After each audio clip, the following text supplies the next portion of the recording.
Today I am going to share with you how I make Cioccolata Calda. First of all, we start from cocoa, and you need a little pan like that. I'm going to just put maybe 1.5 or something like that. You can make it as much as you want. And then we're going to add some sugar. And sugar is one of the things you can add also towards the end, but might as well do it now. And then again, you can put as much as you want. Make it as sweet as you want. And then this is the very important thing. This is the flour, and the flour will make it a little bit more dense. That's less liquidy. And here I was recommending like something like that, like a half a spoon. And then you can put more. It will get more dense. Almost at the point that if you let it cool down, it could become like a pudding. But right now we're talking about Cioccolata Calda. So that's the amount that I recommend, and then you can play with it. So right now what I do is that I blend it really well, so that when we put the milk, there is going to be no clusters. So I was talking about putting milk. Usually what I do is that I just put a little bit, so you just touch of it, and then start stirring. And you know, there's other ways of doing it, maybe a little bit faster than this. For me, this is it's a pleasure. It's not a work, so let it take a little bit longer, but do it the way I like to do it. And this one basically guarantees that all the clusters are taken away, and the final product is very uniform. Okay, now you start seeing that it's starting to catch the right color, the right mix.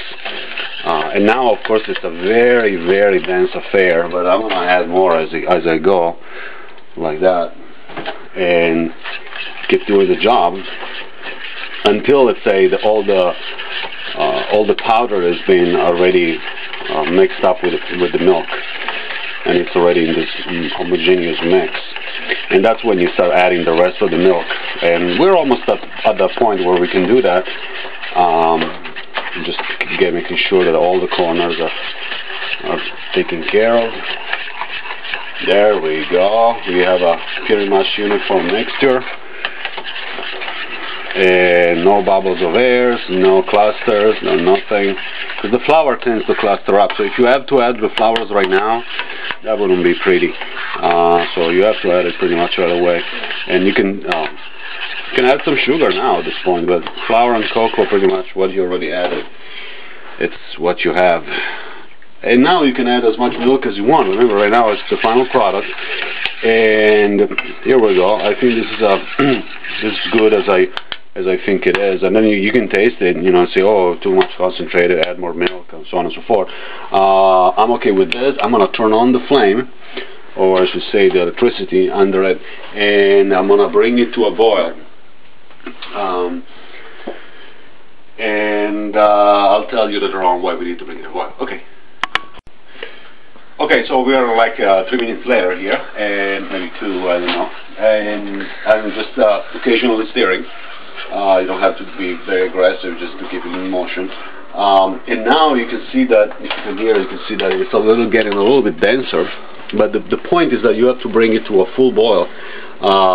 Nothing too much out of the way, but remember, the flour will activate itself once it boils. So you have to bring it to that point. And so right now, if you can tell from the color, it's starting to get denser and denser. There's no much of things, and then now it starts boiling. There we go. It just started boiling right now. And pretty much any time from now on, it's a good time to stop it. You can see that it's bubbling up. It's a good time to stop it. Okay, great. And there I go. I stop it, and just keep stirring a little bit longer. Remember, the flour will make it increase a little bit of volume. If I look at that, it's almost half full, where it was, let's say, a third full. So I would say that the fact that and right now there is no more flame under it, I already turned it off. Obviously the heat is a little bit still more there. But so be careful when you do this, and you start with something like at this level, because it will overflow if you do it like that. So make sure you have a deep pan that can take some expansion in volume. But hey, this one is pretty much done. I'm going to put it here. and it's not even, see, as soon as you remove the heat, it just goes down there. It's because it has lots of the coils have lots of time, takes lots of time to cool down. But right now what I'm going to do is put it in another container, and so that it cools down properly. And this is the container that could be served in. And you can see it's dense, and at the most I can come back here in a few minutes. But I think, yeah, it's good as it is. You can see it. It's very dense. You can make it even denser with more flour, and it's very hot. Believe me, it's very hot. So you might have to let it wait for a couple of minutes, say, and the surface is going to start cooling down. So maybe you're going to scrape it from the surface as it cools down first.